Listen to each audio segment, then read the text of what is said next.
Welcome back to Connections with BC. I'm your host, BC Eden. We're nearing the end of part 1 of our series, Cultural Myths and Messages. So over the next 6 episodes, we'll walk through each piece of armor from Ephesians 6. And then we'll close with Paul's request in verses 18 through 20. And if you're accessing this through social, please consider showing you value this conversation by liking or subscribing. Today we are joined again by our butterfly correspondents, Gina and Mick. Welcome back. Before we dive into the armor itself, let's take a moment to talk about how we're going to approach it. Mick, let's start with you. How did Paul's background shape the way he uses armor in this analogy? Paul is drawing from his own world, his Hebrew identity, his Hebrew scriptures, and the theological imagination formed by them.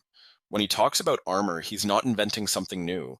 He's pulling forward images already present in Isaiah and the prophets. Gina, if Paul is rooted in the Old Testament, is there still value in considering Roman armor from the period? Absolutely. Whether they were Jewish, Greek, Roman, or part of one of the many ethnic groups within the empire, Roman military imagery was everywhere, on coins, statues, public processions, and soldiers in the streets. So even though Paul's meaning could be tied to Hebrew references, the imagery would have been instantly recognizable.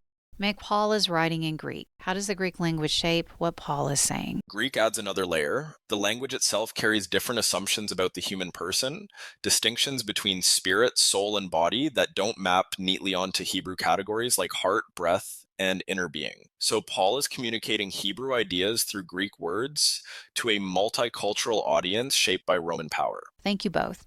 Given all of this, we're going to approach the armor analogy with Hebraic foundations to anchor Paul's meaning, but we'll consider the Roman iconography. We'll also stay attentive to the Greek language. Now remember that these are not just abstract metaphors, but they are tools for spiritual agency. Let's get started. Belt of truth. Stand therefore, having girded your waist with truth. Now scholars recognize that Paul is reaching back to Isaiah as a source for his imagery. And Isaiah 11:5 says, "The righteousness shall be the belt of his loins, and the faithfulness the belt of his waist." So from our last episode, we saw that the verses leading up to this description include people who are vulnerable, people who are not defended. And in that scene, Isaiah presents God as a warrior king whose very core is morally perfect.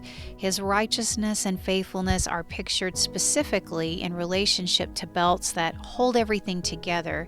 And this is actually the imagery of readiness, girding your loins, as it is the ancient way of saying, prepare yourself, secure what you need to, get ready to move. And we see this readiness again in Isaiah 5:27. Everything that God produces and everything that comes from Him comes from innate righteousness and justice.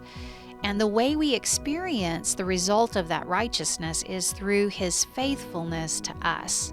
That He sees us, that He values us, He seeks to defend us, and He will never leave us. So the verses in Isaiah leading up to verse 5, so in chapter 11, and in chapter 6 of Ephesians, we see a Messiah whose strength is held together by righteousness and faithfulness. Paul is saying you have a position of strength and preparation in the truth of who He is. So this will take us back to the importance of knowing God, which we talked about in episodes 3 and 4 in relationship to transformation, which was episodes 5 and 6. And so while we understand this analogy of the belt as armor in a spiritual conflict, it applies very practically to us on a mental and emotional level.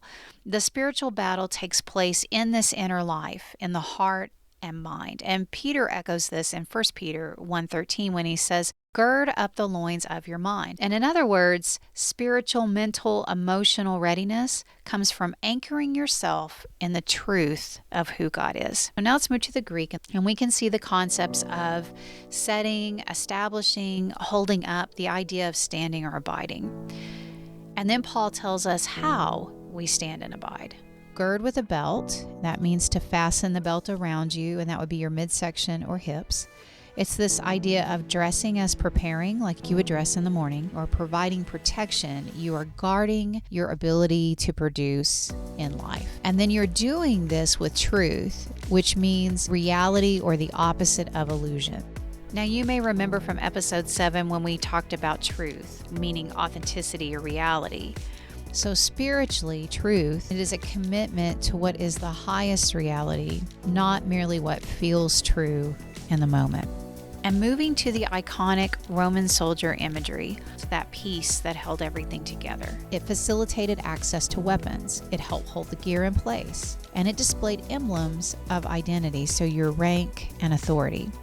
Roman soldiers wore the belt on and off duty, and it was a constant marker of who they belonged to and who they came in the name of. And for us, the truth of God functions in the same way. It signifies who we belong to and the authority that we have over our own narrative that is built by our mind, will, and emotions.